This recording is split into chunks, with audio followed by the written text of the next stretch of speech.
Olá. Bem, vamos direto ao ponto. O que é ensino híbrido?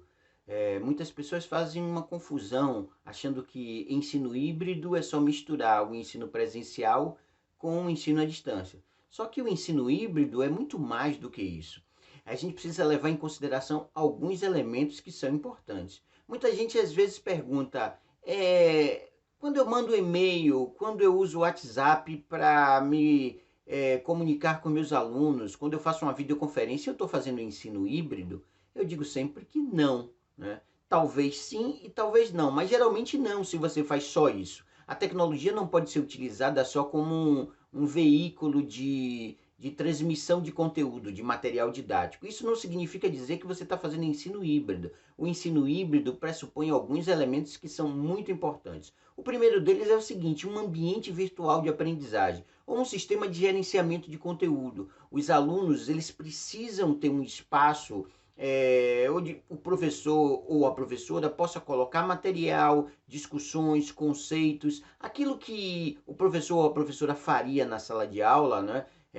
No momento em que ele transmitiria conteúdo, estimulando o processo de ensino e aprendizagem a partir disso, ele vai fazer no ambiente virtual. O ambiente virtual vai ser aquele espaço no qual os professores vão deixar material didático, vídeo, podcast, texto, links importantes relacionados à discussão do tema, encaminhamentos, vai criar fóruns de discussão, de dúvidas. O ambiente virtual é aquele espaço onde os conceitos já vão ser trabalhados. O aluno ele vai ter acesso a esse material e antes de chegar no dia da aula, de ir para a sala de aula presencial, ele já interagiu com uma série de discussões. É o que muitos chamam de sala de aula invertida, mas a gente não pode esquecer, o ensino híbrido ele precisa da sala de aula presencial, ele precisa da escola, precisa da mediação do professor e da professora, ele precisa desse espaço.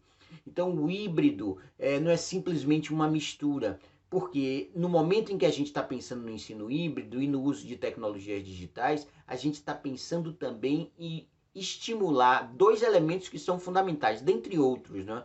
Um deles é a autonomia didática do aluno através do uso da tecnologia. E o segundo é estimular o ato de colaboração, da aprendizagem colaborativa. O aluno ele aprende a interagir usando tecnologia com os colegas, aprende a lidar com o dissenso e extrair em meio a opiniões controversas e absolutamente distintas, um consenso. Então é importante lidar com o ambiente virtual e entender que esse ambiente virtual ele é um ambiente hipermediático, ele permite que o aluno e a aluna possa aprender através de diversas linguagens. Então, no momento em que a gente está pensando em ensino híbrido, tem que pensar nessa arquitetura pedagógica, tem que pensar nesse ambiente virtual de aprendizagem ou no sistema de gerenciamento de conteúdo, como o Google Sala de Aula, onde o professor ou a professora pode ali deixar esse material, os encaminhamentos, fazer a mediação,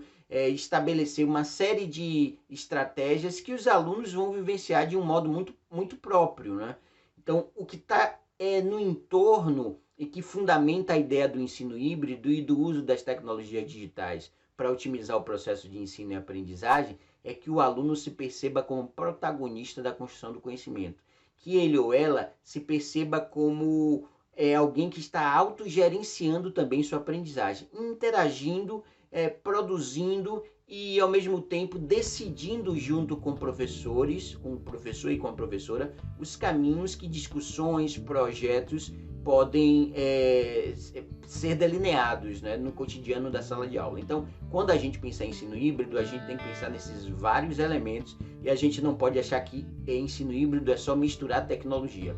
É um conjunto de elementos que deve estimular essa vivência do aluno também nos ambientes virtuais, com protagonismo, colaboração e aquele sentimento de se perceber como sujeito do processo de construção do conhecimento. Então, a gente precisa entender que para pensar também no ensino híbrido, a gente precisa levar em consideração alguns elementos prévios. Mas aí a gente conversa sobre esses elementos prévios num outro momento e num outro vídeo. Um grande abraço.